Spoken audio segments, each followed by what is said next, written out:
तो उधर पूर्णिया का चुनाव बेहद दिलचस्प अब होता हुआ नजर आ रहा है, क्योंकि जिस तरीके से त्रिकोणीय मुकाबला पप्पू यादव के मैदान में उतरने के बाद शुरू हो गया है, लेकिन दूसरी तरफ जो तेजस्वी यादव हैं वो ये कह रहे हैं कि वोट किसी को भी दे दीजिए, लेकिन पप्पू यादव को हराना है। देखिए,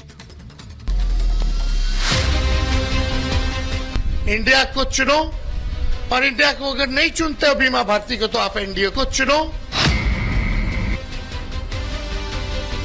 एक नेता ऐसा कह सकता है, इसको वेरीफाई भी करेंगे, लेकिन असंभव बात है। गमंडिया अलायंस के पास न कोई विजन है, न कोई विश्वास है। सत्ता पर काबिज होने से पहले ही INDIA गठबंधन के नेताओं का घमंड साफ नजर आने लगा है। मतदान से पहले ही पूर्णिया की जनता अपना जनप्रतिनिधि चुन चुकी है। जाति और दल की राजनीति से ऊपर उठकर वोटर पप्पू यादव की ओर दिख रहा है। पूर्णिया की जनता में पप्पू यादव का ये क्रेज ही तेजस्वी की बौखलाहट की वजह बन गई है। परिवारवाद और घमंड में चूर लालू के लाल ने मंच से ऐसी अपील कर डाली, जिसे सुनकर गठबंधन की एकजुटता पर सवाल खड़े होने लगे। एकजुट रहना है, किसी के धोखे में नहीं आना। ये कोई एक व्यक्ति का चुनाव नहीं है, ये दो धारा, या तो एनडीए या तो इंडिया, या तो एनडीए या तो इंडिया की लड़ाई है। या तो आप इंडिया को चुनो, और इंडिया को अगर नहीं चुनते हो बीमा भारती को, तो आप एनडीए को चुनो। साफ बात है। तेजस्वी यादव बीमा भारती के समर्थन में वोट मांगने पहुंचे थे, लेकिन जनता की जुबान पर पप्पू यादव का नाम था।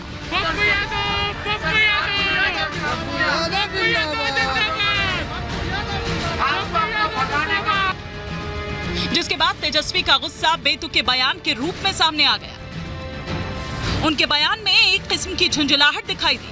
उनका निशाना सीधे तौर पर पप्पू यादव पर था। पूर्णिया सीट पर जनता का मूड तेजस्वी के इस बयान से समझा जा सकता है। वहीं वोटर की पहली पसंद बन चुके पप्पू यादव से रिपब्लिक भारत ने बात की। इस दौरान पप्पू यादव ने लालू परिवार पर जमकर निशाना साधा।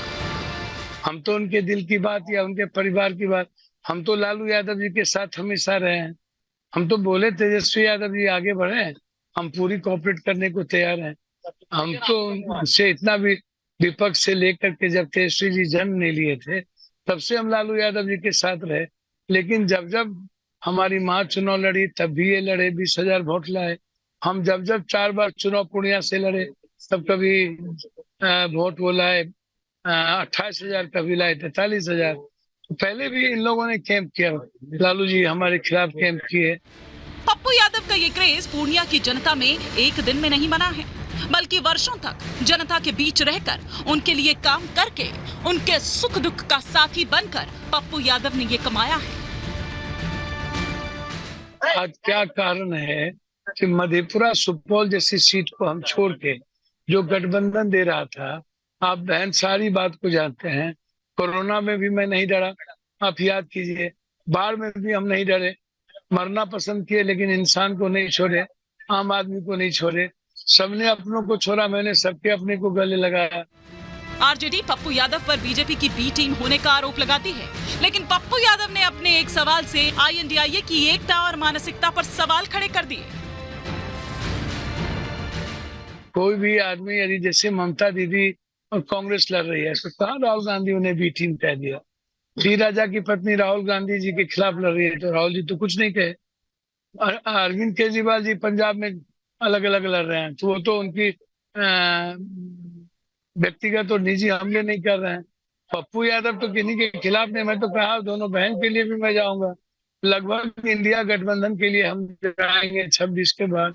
तेजस्वी यादव की बौखलाहट और अनर्गल बयान से पूर्णिया लोकसभा सीट पर जहां पप्पू यादव और मजबूत हो रहे हैं, वहीं अब पार्टी की फजीहत भी हो रही है। तेजस्वी की बहन खुद उनके ऐसे बयान पर असहज दिखाई दी। कुछ गलतफहमी ऐसा एक नेता ऐसा कह सकता है, ये पर नहीं बिल्कुल ही नहीं, मतलब है ही नहीं। आप कह रहे हैं तब सुन रहे हैं हम, अब चेक भी करेंगे, इसको वेरीफाई भी करेंगे, लेकिन असंभव बात है। पप्पू यादव ने अपनी पार्टी का विलय कांग्रेस में ये सोचकर किया था कि मल्लिकार्जुन खड़गे उन्हें पूर्णिया से टिकट देंगे, लेकिन लालू परिवार के दबाव में आकर पप्पू यादव का टिकट काट दिया। इतना ही नहीं, परिवारवादी ताकतों ने पप्पू से पल्ला झाड़ लिया, लेकिन पूर्णिया की जनता ने पप्पू का साथ नहीं छोड़ा। अब देखना यह होगा कि तेजस्वी के इस घमंड का जवाब जनता कैसे देती है। Bureau report, Republic Bharat.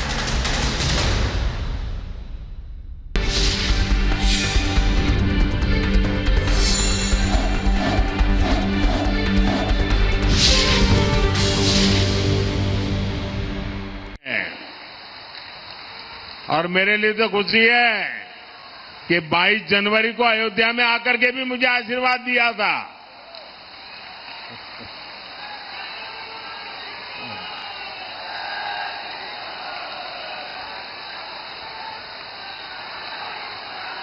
Ramnami समाज अपनी भक्ति, अपने भजन, श्री राम के प्रति अपने समर्पण और प्रकृति प्रेम के लिए जाना जाता है।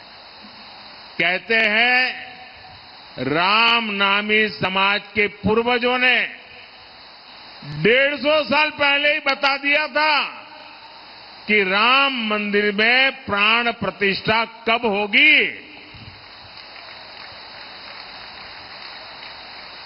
मोदी के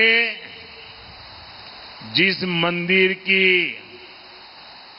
प्राण प्रतिष्ठा का सौभाग्य मिला, अयोध्या के जिस मंदिर की उम्मीद कभी देश छोड़ चुका था, सबने मान लिया तब तो मामला खत्म नहीं होगा, उस उम्मीद को पूरा करने का काम भारतीय जनता पार्टी ने किया है। ये कमल वालों ने किया है। कांग्रेस के लोग हम पर तंज करते थे। हर चुनाव में हमें पूछा जाता था मंदिर कब बनेगा। कांग्रेस वाले तो आए दिन गली मोहल्ले में, अरे बताओ मंदिर कब बनेगा, और नारा देते थे मंदिर वहीं बनाएंगे, तारीख नहीं बताएंगे। हमने उन्हें तारीख भी बताई, समय भी बताया, निमंत्रण भी भेजा, लेकिन कांग्रेस के 7वें आसमान के अहंकार ने, वो अपने आप को राम से भी बड़ा मानते हैं, प्रभु राम से भी बड़ा मानते हैं, और उन्होंने प्राण प्रतिष्ठा के कार्यक्रम का निमंत्रण ठुकरा दिया।